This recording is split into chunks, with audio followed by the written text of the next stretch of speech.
Fungus అనేది ఒక రకమైన జీవరాశులండి. బ్యాక్టీరియా, వైరస్ లాగా కూడా ఇవి ఒకటి.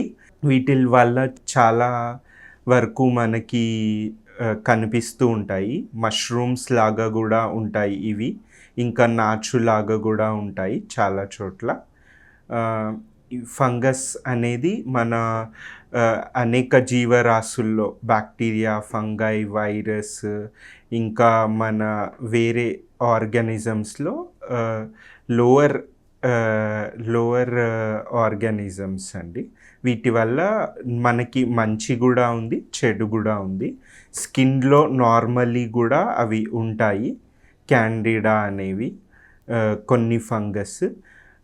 వేరాజ్ కొన్ని ఫంగస్ ఏదైతే ఉంటాయో అవి ఇన్ఫెక్టివ్‌గా ఉంటాయి.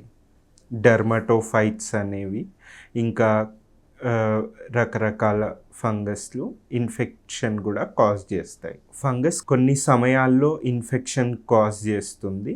ఇన్ఫెక్షన్‌కి దోహదపడుతుంది.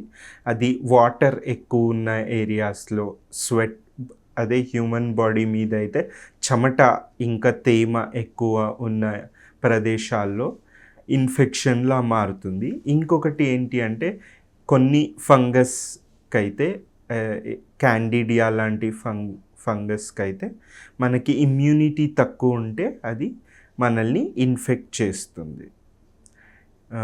అండ్ కొన్ని ఫంగై ఉన్నాయి వేరేస్ అవి డీప్ ఫంగల్ ఇన్ఫెక్షన్స్ కాజ్ చేస్తాయి. అవి మనకి చెట్ల బెరడుల్లో ఉంటాయి.